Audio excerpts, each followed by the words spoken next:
Di sebuah desa kecil yang jauh dari hiruk-pikuk kota, tinggal seorang pemuda bernama Joko bersama ibunya yang sudah tua dan adiknya, Sari, yang masih duduk di bangku SMP. Mereka tinggal di rumah sederhana berdinding kayu lapuk dengan atap seng yang sudah mulai berkarat. Keluarga Joko sudah lama dikucilkan oleh warga sekitar. Banyak yang menganggap mereka pembawa sial hanya karena hidup mereka selalu susah. Untuk makan saja mereka sering hanya mengandalkan nasi dengan garam atau sisa sayur dari warung. Hutang mereka di warung juga sudah menumpuk hingga sang pemilik warung pun enggan memberi utang lagi. Sari sering menangis diam-diam karena tidak bisa membayar SPP sekolah. Sang ibu pun sering menahan sakit karena tak mampu membeli obat. Melihat semua itu, hati Joko remuk. Suatu malam saat hujan deras mengguyur desa, Joko duduk memandangi langit yang gelap. Dengan tekad bulat ia berbisik, "Aku harus berubah. Aku harus bantu ibu dan Sari keluar dari kemiskinan ini." Pagi harinya, Joko berpamitan pada ibunya. Ia berjalan kaki ke kota mencari pekerjaan. Dari satu toko ke toko lain, dari pasar ke pasar, semuanya menolak. Banyak yang bilang ia tak berpendidikan, kurus dan tak cocok. Namun Joko tak menyerah. Hingga akhirnya ia menemukan lowongan di sebuah jasa pengiriman barang bernama Loka Kurir. Tanpa banyak tanya, ia diterima karena pemilik jasa kasihan melihat semangat dan kejujuran Joko. Dalam 1 bulan bekerja, Joko dikenal sebagai kurir yang paling rajin. Ia tak pernah mengeluh meski harus mengantar paket ke gang sempit atau naik turun bukit. Paket mistik dan perjalanan aneh. Suatu malam saat akan pulang, Joko diberi 1 paket misterius oleh atasannya. Paket itu tak ada alamat jelas, hanya bertuliskan, "Untuk Tuan Penunggu, Hutan Batu Hitam. Antar tengah malam, jangan dibuka." Joko bingung, tapi karena pekerjaannya, ia tetap mengantar paket itu. Ia mengikuti petunjuk dari peta kecil di samping paket. Perjalanan membawanya ke sebuah hutan tua yang gelap dan sunyi. Jalan setapak perlahan berubah menjadi kabut tebal, dan hawa dingin menusuk tulang. Setibanya di tempat yang dituju, ia disambut oleh sesosok tua berjubah hitam dengan mata menyala hijau. "Terima kasih, Joko. Tidak semua manusia bisa sampai sini," kata sosok itu. "Aku hanyalah kurir, Pak. Ini paketnya," jawab Joko sopan meski tubuhnya gemetar. Sosok itu tersenyum, dan seketika berubah menjadi sesosok jin putih berwajah bijak. "Kau telah menuntaskan tugas yang jarang bisa diselesaikan manusia. Sebagai balasan, aku beri kau rezeki yang tak akan habis. Asal kau tetap rendah hati dan tidak serakah." Esok paginya, Joko terbangun di kamarnya dengan sebuah koper tua di sampingnya. Saat dibuka, isinya penuh emas dan uang. Awalnya ia mengira mimpi, namun uang itu nyata. Ia langsung membayar hutang-hutang ibunya, membelikan pakaian baru untuk adiknya, dan memperbaiki rumah mereka. Ia bahkan membayar semua tunggakan SPP Sari hingga lulus. Namun kekayaan tak membuat Joko sombong. Ia tetap hidup sederhana, membeli motor bekas untuk bekerja, dan mendirikan warung murah untuk warga miskin, juga membuka beasiswa untuk anak yatim. Warga yang dulu menghina, kini hormat padanya. Tapi Joko tak pernah dendam. Ia berkata, "Saya cuma ingin orang lain tidak merasakan kelaparan seperti yang pernah saya alami dulu."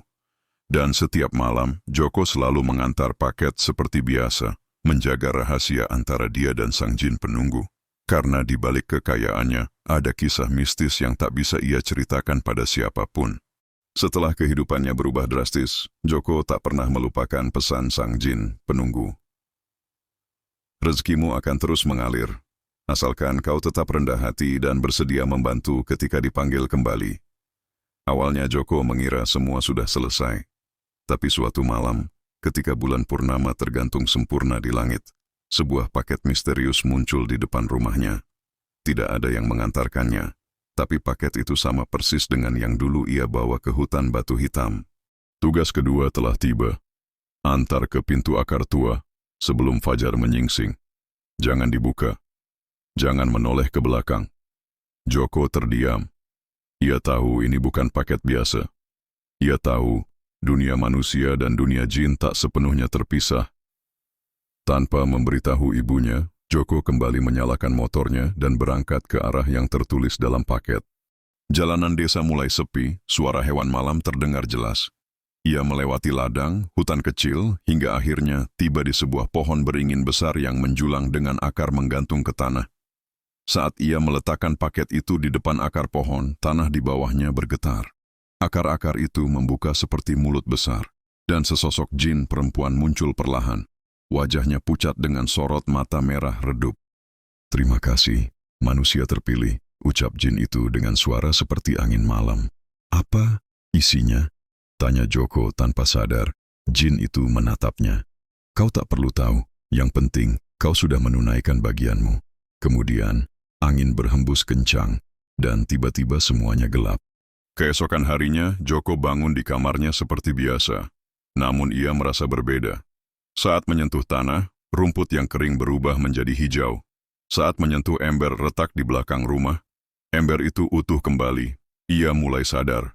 Ia telah diberi anugerah kekuatan dari alam jin, kekuatan untuk memperbaiki dan menyuburkan, kekuatan yang bukan untuk pamer, tapi untuk membantu sesama. Sejak itu, Joko membangun sumur umum yang tak pernah kering, sawah rakyat yang tak pernah gagal panen, dan rumah-rumah warga miskin yang tiba-tiba kokoh berdiri kembali. Namun tetap, ia tak pernah mengaku kalau itu semua karena bantuan jin. Ia hanya bilang, kalau kita ikhlas dan niat membantu, Tuhan akan kirimkan jalan. Namun semakin besar kebaikan Joko, semakin besar pula gangguan dari jin-jin jahat yang iri. Suatu malam, seorang pria kaya baru dari luar desa datang dan ingin membeli seluruh tanah warga untuk dijadikan tambang. Ia bekerja sama dengan dukun hitam yang bisa memanggil jin liar. Joko tahu, ini bukan sekadar urusan dunia, ini perang antar niat. Ia lalu diam-diam kembali ke tempat beringin tua, memanggil sang jin penunggu. "Sudah saatnya aku gunakan semua kekuatan ini, bukan untuk kaya, tapi untuk melindungi." Dengan bantuan jin putih dan kekuatannya sendiri, Joko berhasil mengusir jin-jin jahat dan menggagalkan rencana perusakan desa. Si dukun kabur dan pria tamak itu jatuh bangkrut tanpa sebab jelas. Kini desa itu dikenal sebagai desa berkah, tempat di mana semua orang hidup damai dan saling membantu. Dan di tengahnya Joko tetap tinggal di rumah lamanya bersama ibu dan adiknya, yang kini kuliah dari hasil beasiswa. Setiap malam Jumat Kliwon, Joko masih duduk sendiri di depan rumah. Di sebelahnya, sebuah paket kosong selalu hadir, sebuah tanda bahwa ia akan selalu menjadi kurir antara dua dunia.